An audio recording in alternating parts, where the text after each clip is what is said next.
Iran ने उनके ऊपर अटैक कर दिया है। Probably that is the calculation which Donald Trump did not think would happen. He probably thought कि मार्क ये वॉर होगा, हमने उनकी टॉप लीडरशिप को 2 दिन में एलिमिनेट कर दिया है, and we will force the regime change, और वो हमारे हिसाब से चलेगी, कुछ ही दिनों में सब खत्म हो जाएगा। बट थिंग्स एज वॉर में अनसर्टेनिटी होती है, और आज हमें वो पता चल रहा है कि वहां पे क्या गेम हो रहा है। वहां पे hmm. Iran is still very much a force.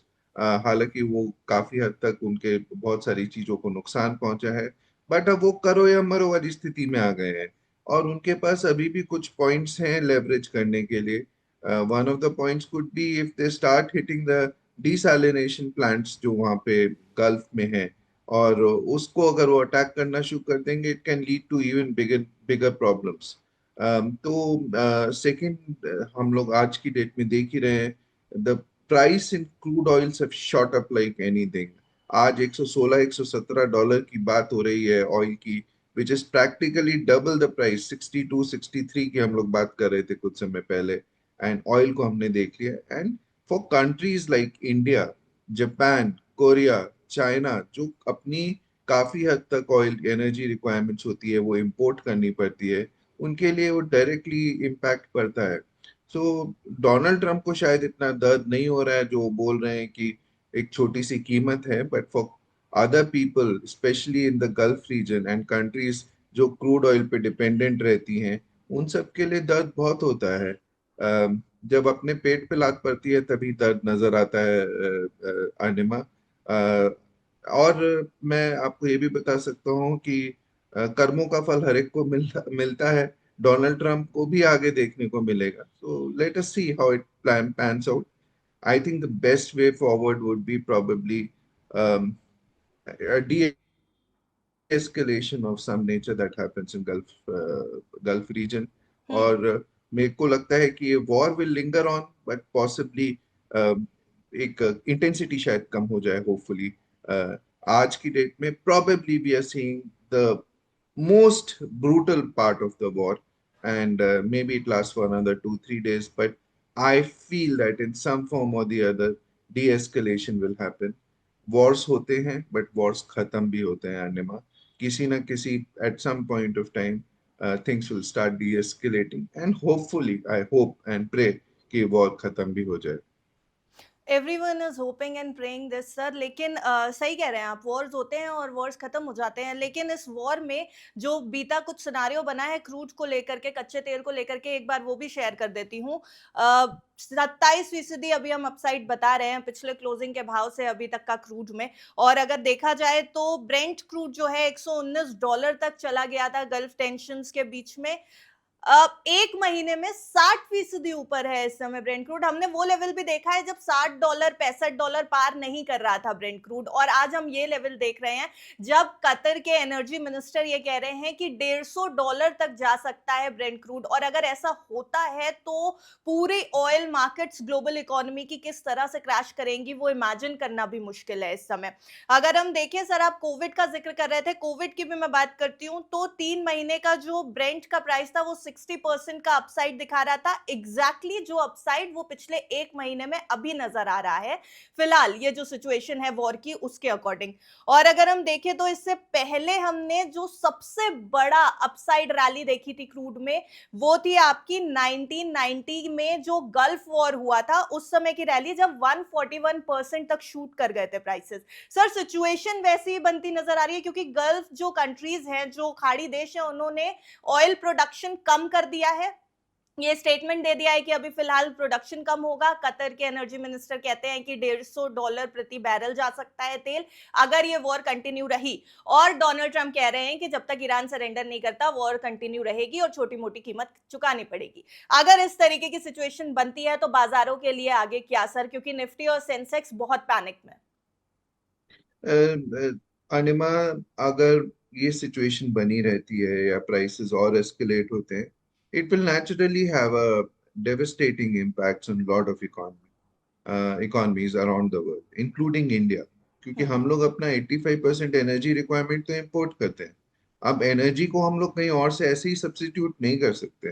अगर प्राइस में इतना एस्केलेशन होगा, we will have to buy oil from somewhere, and it is quite possible कि कंज्यूमर्स को at the end of the day थोड़ा बहुत इन्फ्लेशन भी देखना पड़े इसकी वजह से, because oil prices may go up. Government might not have an alternative at some point of time, and prices of petroleum products may move up.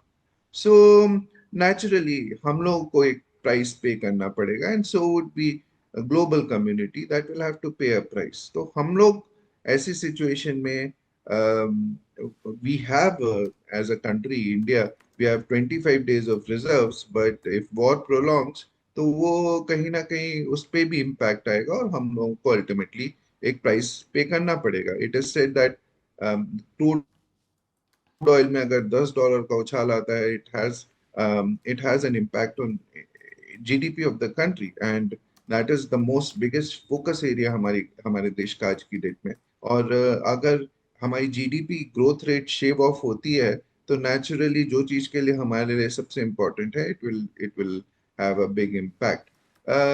Anyway, but मैं आपको ये कहना चाहूंगा कि ये सब शॉर्ट टर्म के लिए है. जहां तक मेरा एक्सपीरियंस है, लॉन्ग टर्म में finally things will change, and you will see a movement upwards in the equity markets, as well as the growth rates that we are witnessing today. ये short term में crisis situation है, which will eventually, my take is that it will eventually subside. जी, short term की crisis situation है, पर long term में promising नज़र आ रहा है बाज़ार, ऐसा कह रहे हैं सर, लेकिन कितना लॉन्ग टर्म जाएँ? लार्ज कैप में करेक्शन आया हुआ है बुरी तरीके से, मिड कैप और स्मॉल कैप क्रैश कर चुके हैं, ऑलमोस्ट क्रैश कहती मैं अगर सिचुएशन पिछले हफ्ते की होती, लेकिन आज जो सिचुएशन नज़र आ रही है, बुरी तरीके से मिड कैप और स्मॉल कैप क्रैश कर चुके हैं। स्ट्रैटेजी क्या होनी चाहिए सर इन्वेस्टमेंट की? ट्रेडर्स के लिहाज से भी पूछूँगी आज आपसे। जनरली लॉन्ग टर्म के सवाल हम एड्रेस करते हैं, क्योंकि बाजार में आपका सजेशन ये होता है कि लॉन्ग टर्म वेल्थ ज्यादा बेहतर बनती है, लेकिन सर इस समय क्राइसिस सिचुएशन ट्रेडर्स के लिए भी है। So सबसे पहले मैं ये कहूंगा, जो स्टॉक मार्केट पार्टिसिपेंट्स हैं, we'll have to understand whether they are traders or long term investors, whether hmm. they're speculators or investors. ये बात समझने की बहुत जरूरी है, क्योंकि जहां तक शॉर्ट टर्म प्लेयर्स का सवाल है, चाहे वो ट्रेडर्स हो, स्पेक्यूलेटर्स हो, तो मेरे ख्याल से वॉलेटिलिटी इतनी ज्यादा है अर्निमा, कि यहाँ पे कोई भी कयास लगाना अ, खतरे से खाली नहीं होगा. हम कोई भी प्रिडिक्शन करें, वो मे बी कितने इंटेलिजेंट क्यों ना हो, we can hmm. Actually go wrong here. ये पता नहीं है. एक one statement from one person, whether it is the energy minister of Iran और the president of the US, I think can change things in a matter of seconds. But so the problem is far more pronounced and bigger for short term players. और short term से मेरा मतलब है जो day to day trading करते हैं, जो 3 महीने, 6 महीने, 1 महीना, साल भर के लिए आप मार्केट में पैसा लगाते हैं. These are all short term players. But Anima, जब आप लॉन्ग टर्म की बात करते हैं, I am talking of a view point of around 5 years or plus, and bigger the better. 5 साल, 10 साल, 15 साल, 20 साल, maybe for your retirement, for your children's uh, wedding, or for their career, or for their education. ये सब चीजें जब हम लोग सोचते हैं, तो मेरे ख्याल से है इन्वेस्टर्स के लिए this is actually a golden opportunity. Crisis में अगर हम एक मेथोडिकल इन्वेस्टिंग करें, for those kind of investors, I think you are getting something very very cheap which you intend to keep for 10-15 years. और ऐसी opportunities जब मिलती हैं, तो इसे इन कैश करना चाहिए. बट मैं सिर्फ यही कहूंगा कि आपको ट्रांचेस में इन्वेस्टमेंट करना चाहिए. अगर आप ये सोच के बैठे हुए हैं कि मैं और वेट करूंगा कि मार्केट जब 15 निफ्टी 15,000 के लेवल पे आ जाएगा, मैं तब इन्वेस्ट करूंगा, we don't know whether that will happen और विल नॉट हैपन, और क्या होगा, कहाँ से रिबाउंड कर जाएगा मार्केट.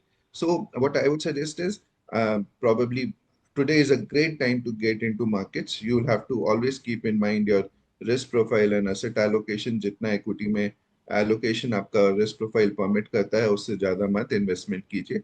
बट अगर आपके पास surplus है, first of all you should have surplus. If you have surplus, then start investing that money in tranches. आप एक ट्रांच को अभी इन्वेस्ट कर सकते हैं, another tranche after 5% fall in market, let's say Nifty 50 once again, and thereafter 5% के fall के हिसाब से, if at all those levels come, then you should start deploying. And I would only say that थोड़ा धैर्य बना के रखिए, patience रखिए, मार्केट में कंपोजर रखिए. इस तरह की चीजें होती हैं. The worst mistake that you can do at this point of time is to get out of the markets now. जब आपने ऑलरेडी काफी लॉसेस अपने पोर्टफोलियो में बेयर कर लिए हैं, और वो लोग जो उस समय मार्केट से बाहर निकल जाएंगे और शायद फिर कभी री एंटर ना कर पाए, तो उनके लिए ये लॉसेस परमानेंट हो जाएंगे. But as I said, one thing I am very sure of is that at some point of time, when rebound happens, rebound बहुत sharp होगा, एंड शार्प होगा, और जो लोग उस समय मार्केट में होंगे, वही उस चीज का लाभ उठा पाएंगे. सो हुँ। wait for the times to turn, tide to turn, and then I think things will improve significantly.